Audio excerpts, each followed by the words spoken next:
We are at Goodwood Festival of Speed 2022. We are here with Quick Fit as part of the British Touring Car Championship, overlooking the fantastic 50 years of M anniversary sculpture. Really looking forward to the hill climb. Been up once before, but briefly. It was more of a demo than a run up the hill. Didn't try to go up too quickly, but this is a bit different. First time I've been able to sort of try and actually see what it's like at speed.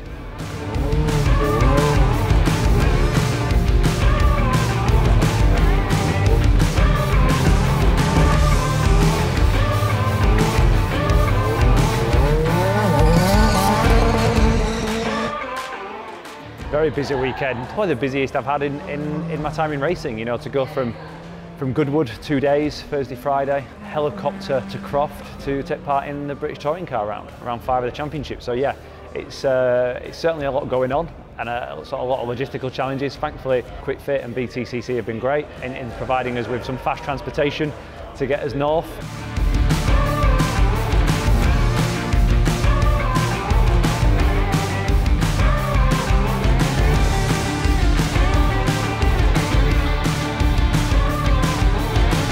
You had the car, Dan? 12 minutes.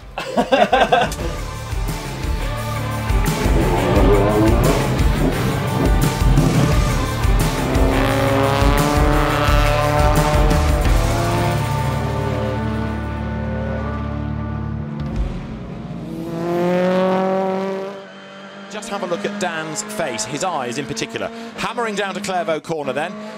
In a moment he will brake, and as he does so the car pitches left, he fights it, but it's going off the road. Now, just watch Dan's eyes. Hands off the wheel, incident comes to an end, and then that's a real, what the expression.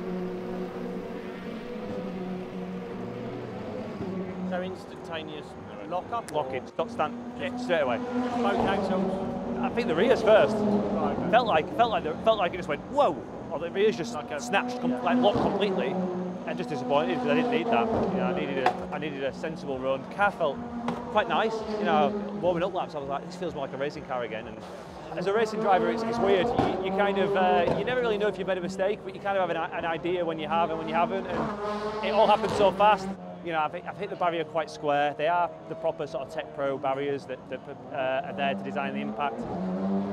I wasn't going slow when I hit it, but I also wasn't flat out when I hit it. You know, a lot of the speed had come off. So yeah, there's some bumper damage, and the bonnet looks a bit banged up. But behind that, I don't think it's the end of the world. The guys will throw a few new parts at it, and it'll be fine. It's more understanding A, what's just happened, and B, are we confident it ain't going to happen again? Because when you're not sure what it is, obviously we need to go away and understand very quickly. Not what I needed, because I really needed a decent session to get my weekend on track, but unfortunately it's not to be. So all I can do is put my faith in the guys to repair it and do my best job I possibly can in qualifying, which I know I can still perform to my best and get a good lap out of it. So.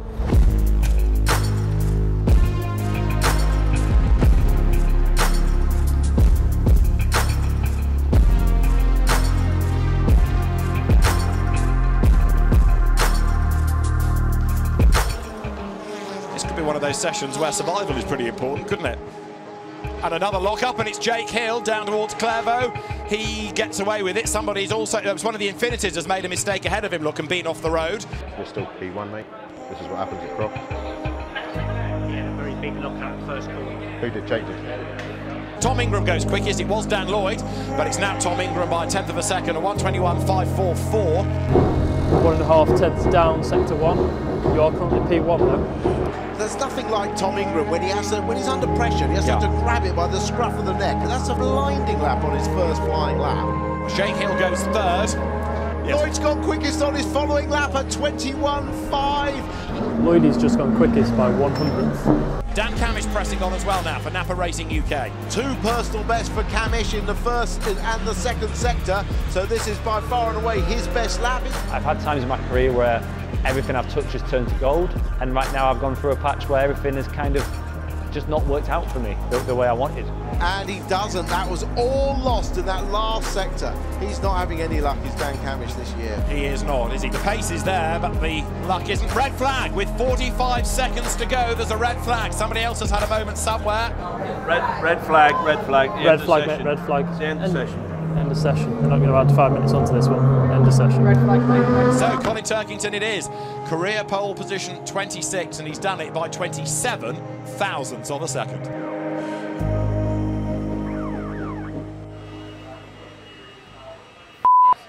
Still not bad, mate. We can work with that.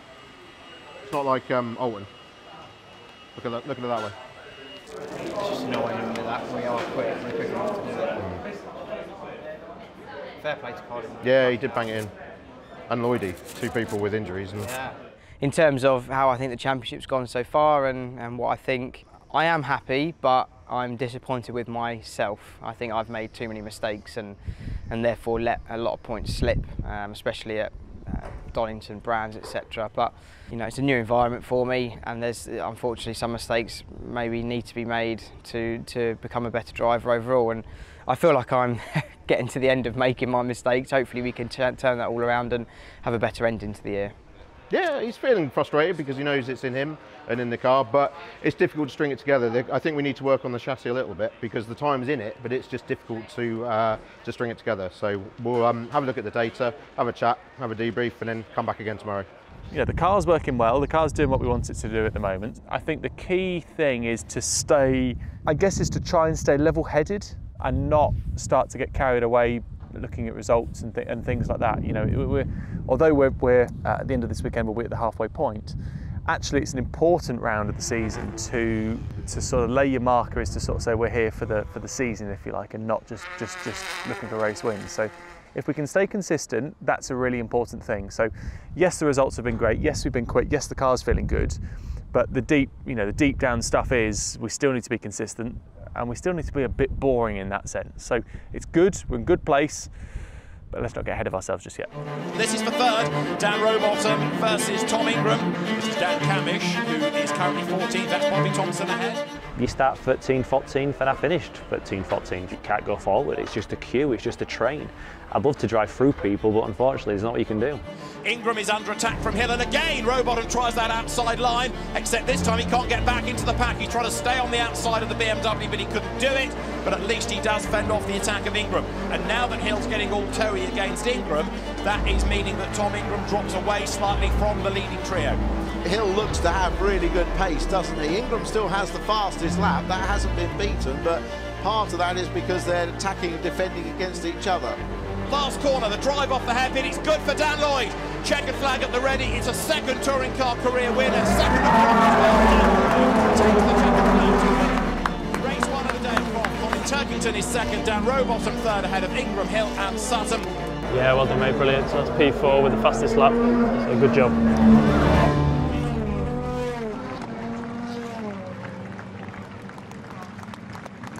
Yeah, I mean, yeah, race one was a good result. P4, we're happy with that. It was kind of a boring race, but that's what he asked for at the start. So. Yeah, race one, I was always planning on it being a boring hold station. Don't do anything, too chaotic. We just needed to finish and stay out of trouble. And then race two, I thought, right, we need to take a bit of a risk here because we knew that around here, once the race gets going, it's very difficult to kind of overtake and it gets into a bit of a rhythm. So really the good opportunities are in those sort of lap one, lap two. So had to capitalise on that. Side by side they come, Ingram round the outside. He's going to do to Turkington what Lloyd did in the first race and he goes through. Fantastic move. Home circuit, of course, Yorkshireman Cammish was really looking forward to racing here, but the weekend was just not delivered for him. Yeah, well, you know, one thing snowballs after another. His problem in practice with the off meant he didn't have his setup for qualifying. We heard him explain it on the grid, and it's hard to get your momentum back. Oh, what a weekend. I'm glad to see the back of this half of the season. I've had everything thrown at me, and I've certainly at times started to doubt myself and what I can do in a touring car. Oh, they're side by side. Oh, Cammish had to avoid. Yeah. He had to avoid. He could not go through there side by side. Now look at this, absolutely free for the lead. Now Ingram under huge attack from Turkington. Dan Lloyd leading the way. Is Dan Rowbottom with Jake Hill catching up as well? Seemingly yes, taking Ash Sutton with them. So the leading sextet now pretty much as one.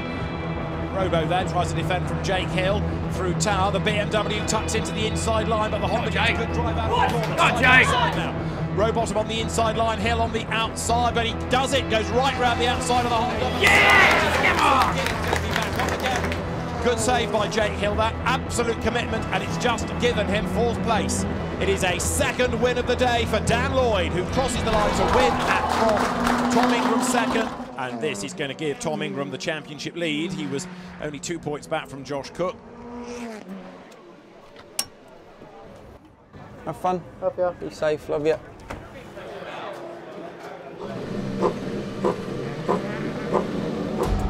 It's Croft, it's Gordon Shedden on pole position, and it is go.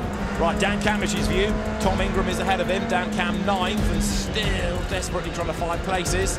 Interesting though, isn't it? You know, Cammish, for all that he says about, you know, the car, he's hanging on to Tom Ingram here very well. Right with Ingram.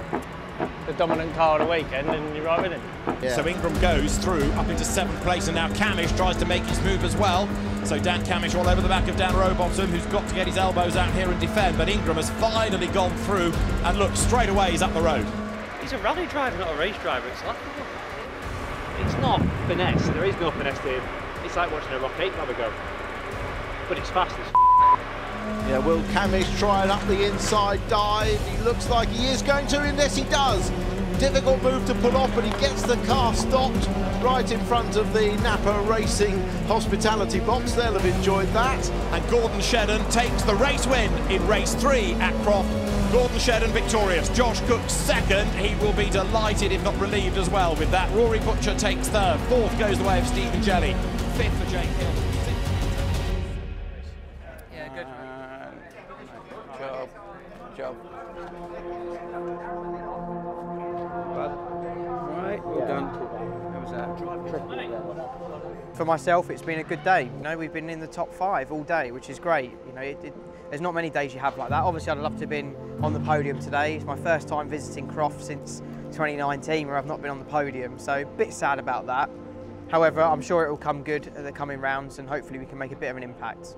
I love Knockhill, you know, Knockhill's a great circuit. Yeah, I'm really looking forward to it. You know, I'm intrigued to see what the BMW is going to be like around there, because I've had 2 really good cars the last 2 years at Knockhill. So, and the BMW is obviously supposed to be pretty good as well. So, this championship is so hard now, like incredibly hard. The qualifying bit is so important, you know, and that used to be the bit I was good at. That's the bit I thought I based my weekend around. Yeah, I wasn't always the best guy coming from the back to the front, but if I started at the front, I could certainly stay at the front and I could win races. And that fire at Donington put me on the back foot from the start. You know, the crash FP2 yesterday was just bizarre, and a mechanical failure that no one's seen in years put me in the barrier. And it's just little things like that upset your weekend, and the fact is we've got to improve, and we've got to come back to the second half of the season with some luck and a bit more speed, and then it's all to play for.